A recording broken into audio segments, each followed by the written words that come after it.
everyone! Welcome back to the Stitches and Scribbles channel. My name is Erin, and I have got a very random episode for you today. It's been kind of a weird month because most of the craft projects I've done are ones that are going to be in videos.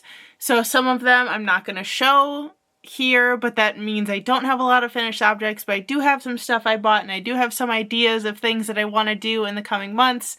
So I'm just going to throw it all together and hope for the best with this one.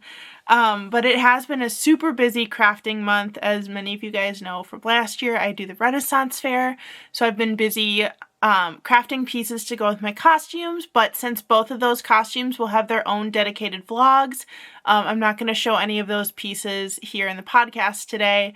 I'll wait and let those, be their own videos. I don't think I had another thought to add to that. Those projects are just going to show up in their own vlogs.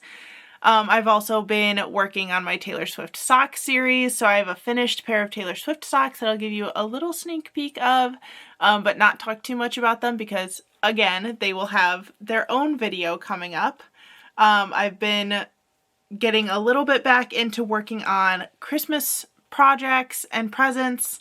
I have kind of a knitting idea of something I'd like to do, and I have a yarn haul to show you. So without further ado, let's dive into things. Starting with my next Taylor Swift socks.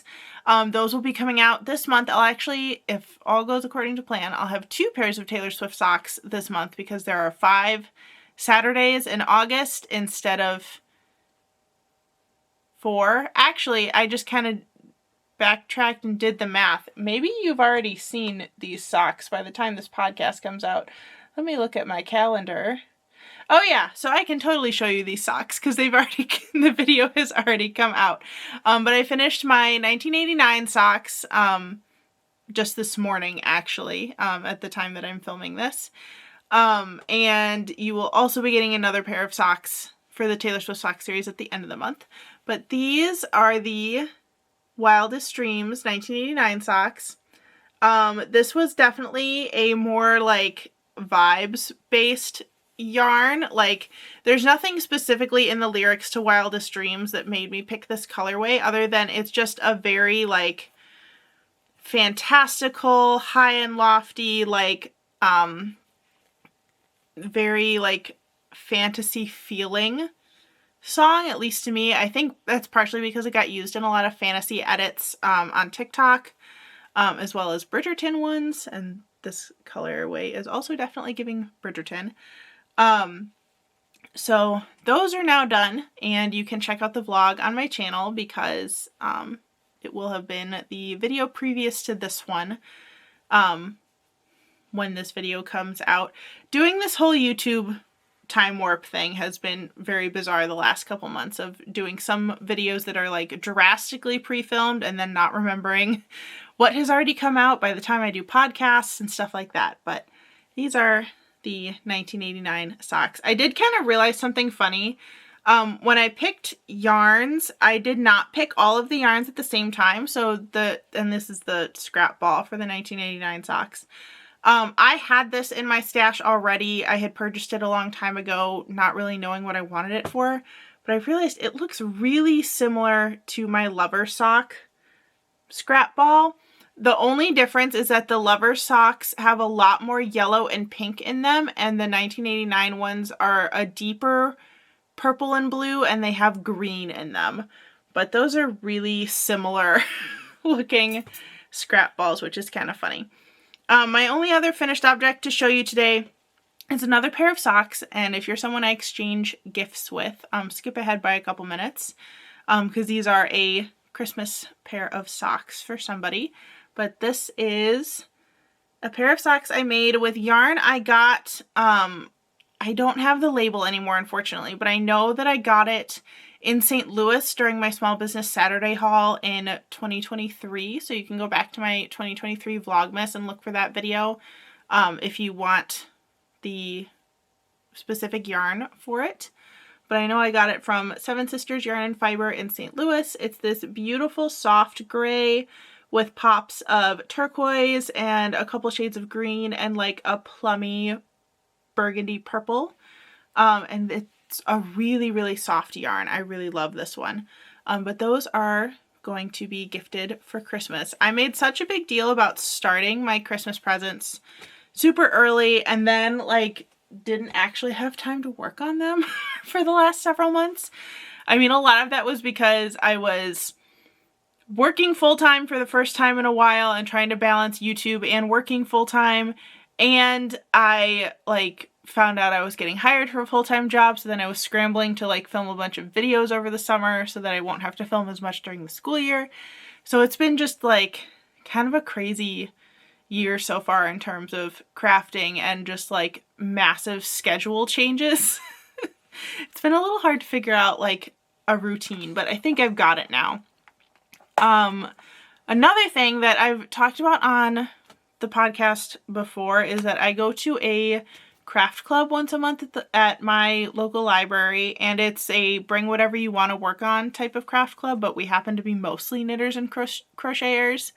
Although we've had quite a few cross-stitchers and embroiderers, is that the right word? Embroiderers the last couple rounds, so we're starting to get a little bit more diverse in terms of crafts. But my library did some weeding of their craft book section, so there were a lot of books available to purchase for 50 cents, so I walked away with 2 of them that I figured I'd show you. The first one I picked is Knit in New Directions. It says with Myra Wood. I'm assuming it's by Myra Wood because it doesn't have another name other than the photographer. But I picked this book because the whole concept of it is that you're knitting all of your pieces in modules and changing the directions of your stitches with each part. So it's almost more like doing almost like quilting on a project. So like some of the projects will have like visuals of certain panels with the stitch. Whoa! I just hit my camera cord. Sorry about that. It'll have pictures of like the different panels. It talks a lot about doing short rows and shaping. A lot of the projects kind of look like this, where they're like chunks of color. And they're not done using color work. They are actually like separate pieces that are seamed or joined together somehow. So I thought that this would just be a really neat way to like maybe learn some new techniques in my knitting. Unfortunately, it's not super size inclusive, so a lot of the patterns don't go up to my size. But because of how the patterns are written, I'm thinking that maybe I can adjust them for my size if needed. And if not, maybe I can just take some of the techniques from it. It was a 50-cent book. I'm not too worried about it. The second one I picked up is Viking Knits and Ancient Ornaments, Interlaced Patterns from Around the World in Modern Knitwear by Elspeth Levold. And I definitely just picked up this book because it has Viking in the title.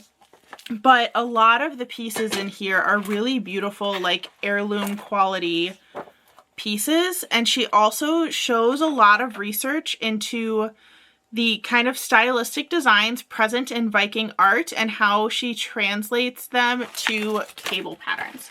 So a lot of the pages will show like ancient artwork, like right here, and then show how to do it as a cable pattern. So then a lot of the projects themselves are very cable heavy. I'll show a picture of this scarf.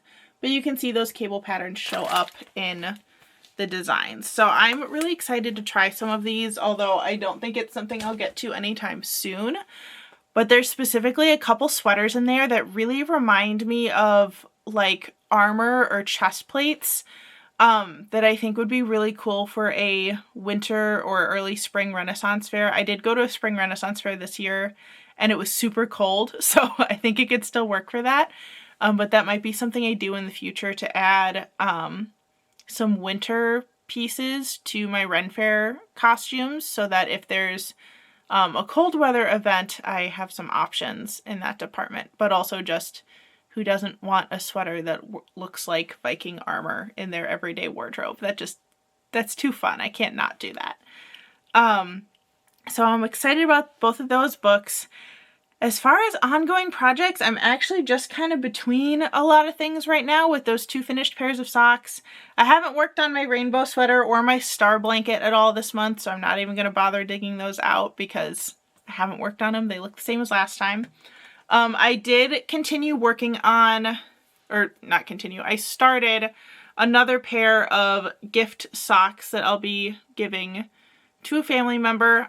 These are men's socks, so they are bigger than what I usually knit. And this was also a yarn I purchased in St. Louis during that same Small Business Saturday video, but I don't have the label on me. But it's this beautiful charcoal gray with little pops of a lighter gray and kind of a like rusty beige salmon, like kind of orangey, kind of brown or beige color. But I thought that this was a fun color for men's socks because it's still very like dressy looking. The person I'm making this for tends to wear suits to work. So I figured it would still go with a lot of charcoal suits, but still be higher interest than a solid color while still maintaining that kind of professional tone to the socks, which maybe was overthinking it. Also, my husband picked that color, but that's just kind of me agreeing with his color choice.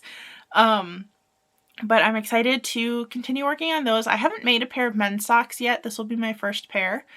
I am slightly worried about the amount of yarn, so I might have to end up doing a contrast heel and toe, or maybe just toe on those.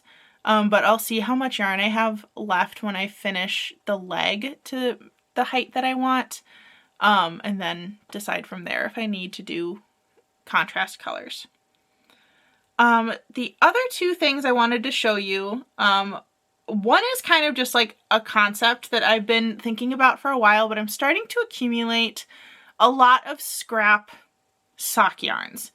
And I usually keep them in this big tea jar. It's usually behind me on the shelf, and so that's why there's like a gap there right now. I've gotten it down. The ones that are still in here are kind of my like jewel tone and like darker colors. But I noticed that, especially because of the Taylor Swift socks, I have quite a few like brights and pastels and kind of rainbowy tones. Here's another Taylor Swift sock, and then the ones that I showed earlier. I'm thinking I maybe want to do a scrappy sweater, but I want to hold all of my scraps double with another yarn so that it still looks kind of cohesive, because if I used all of these colors together just as is, it would kind of look insane. So I'm thinking I want to get like a cotton or a bamboo yarn, something a little bit lighter weight since it will be held with wool, and knit a sweater that way and just have it be an ongoing project that I can continue to add colors to.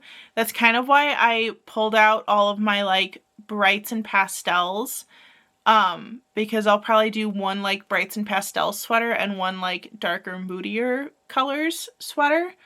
But I haven't decided what pattern I want to use yet. I generally like things oversized, so I might even remake the Something Cozy sweater that I did, I think that's over a year ago now. I think I was working on it, maybe it's just a year since I finished it, but I think I started it in January of 2023, maybe. I'll have to go back and check that pattern and see if like holding a a fingering weight with a like sport or a worsted weight yarn would work for that pattern. I do remember it called for like a thicker yarn. I just don't remember what yarn weight it called for. So that might be something that I start investigating or looking for yarn for. I have a feeling with all these bright pastel colors, I'd either want to get like a solid white to make the sweater in for the color I'm holding it with, or to do like a minty teal, like something in the like light blue to light green color range, because I think then all of the like pops of like pink and yellow would stand out really well, but it would still blend well with some of the like softer tones. So we'll see. That might be something that I plan on doing in the future. For now, I'll just keep collecting scrap balls. But it was kind of on my mind, so I figured I'd share it with you. I'm just popping all of those back in the jar. Since it was on my mind, I figured I'd share it with you, especially since I knew that this podcast was going to be one with not a lot of projects. Last thing I want to show you, which it's going to end up being a quick podcast, but that's okay. I had a friend send me something on Pinterest that I was really, really excited about doing. She sent it to me thinking I was going to use it like with my own reading habits, but I came up with a different idea. So she sent me a pattern.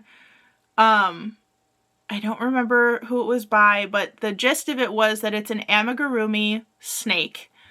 And you crochet the head, and then you do, I think in the original pattern it was like 4 rows for each book you read. And she had it set up by genre.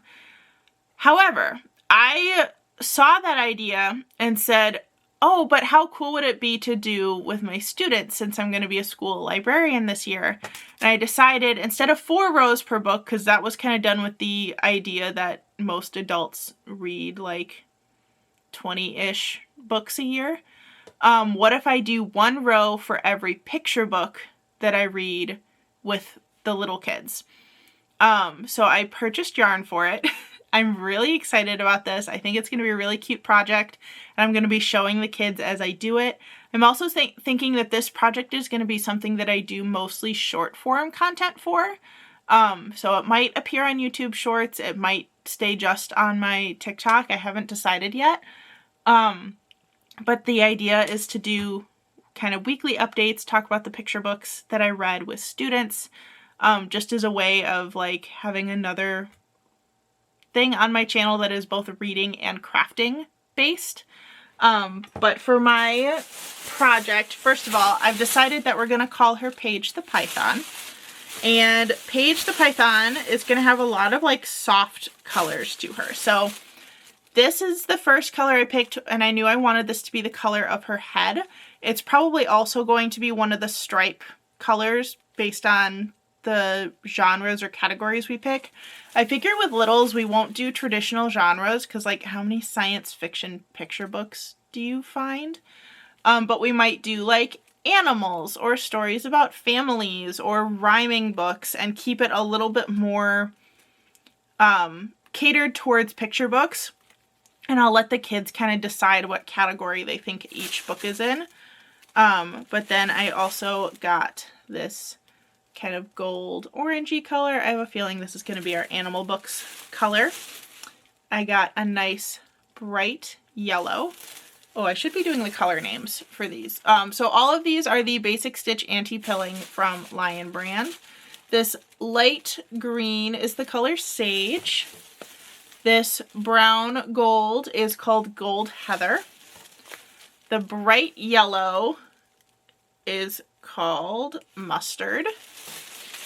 I got this light beige, which is called Beige Heather. That's funny, it doesn't look very heathery, it looks pretty solid. I got this kind of teal blue, which is called Turquoise Heather. Again, not very heathered looking. I got this olive green, which is called Olive. Okay, that one makes sense. I got a blush pink, which is called Blush Heather. And I have a deeper teal blue called Steel Blue. And another shade of green called Pine Heather. So overall, can I pick up all these colors at once so you can see them? This is what our color palette is going to look like for Paige the Python. Again, I think her head is going to be this lightest green, and I'm going to crochet her little pink tongue sticking out. But then we'll do a stripe for every picture book that we read during library time. And I when we read books together, I tend to pick the same set of picture books for multiple grades, and do the same ones with all the little kids, so I don't have to have quite as many books out. But that means that at the end of the school year, we will have a Page the Python that shows every book that we read during the school year. And I think that that's going to be pretty fun for the kids to see. And I'm also excited to kind of show progress online for those of you who are watching.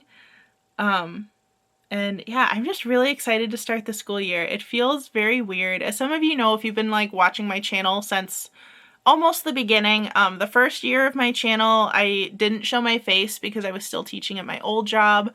And then I very much thought that I was never going back to teaching. I was burned out and hurt by my previous job. I very much felt like I could never keep up with the demands that were being given to me. Nothing felt exciting or fun. Everything felt like I just wasn't doing enough. And that was a really frustrating feeling. So when I left teaching 3 years ago now, yeah, I've had 3 school years where I wasn't teaching full time. That was rough and it felt really bad. And I feel very grateful because that's what like caused me to really ramp up my YouTube channel, and start showing my face on YouTube. But it feels really healing to be going back and to be going back into a position that feels so perfect for me. I'm going to be not only the librarian, but I'm also going to be teaching technology skills to the kids, which I'm really excited for that new challenge, but also that's just something that I like doing. And I'm also going to have the opportunity to do some training so that I can teach things to the teachers as well, in the technology department. And then I'll kind of have like, depending on class sizes, I'll pop in for other subjects for kids. This year it'll be science for 1 grade that I'm teaching, but that part will kind of change from year to year depending on number of kids and classes and stuff like that. But I'm really excited to be going back, and I'm excited to have a project that kind of brings my craftiness into the classroom a little bit. And I'm hoping that the kids are really excited about it. I think they'll like the visual of Paige the Python getting longer and longer and longer as the school year goes on. I'm already thinking I'm going to have her like sitting on top of one of the library shelves, and then eventually her tail will like dangle off the end. But yeah, I'm just really excited. It feels very weird that like teachers are going back to school in 2 weeks at the time I'm filming this. By the time you see this, I'm already back, doing like our teacher back to school week. And yeah, school's starting up again soon, and I'm so excited. That's going to be it for today's podcast. I hope you liked the kind of random assortment of things I had to show you today. If you liked what you saw and you want more and haven't done this yet, make sure you hit the subscribe button down below. And if you want to follow me on other social media platforms, check the description box below, especially TikTok if you're interested in following Paige the Python's journey. Although if I can figure it out, I'll probably post it here too. It's only music that Shorts doesn't like on YouTube. So yeah, you can continue following my crafting journey in all those places. Thank you so much for watching, and I'll see you in the next one.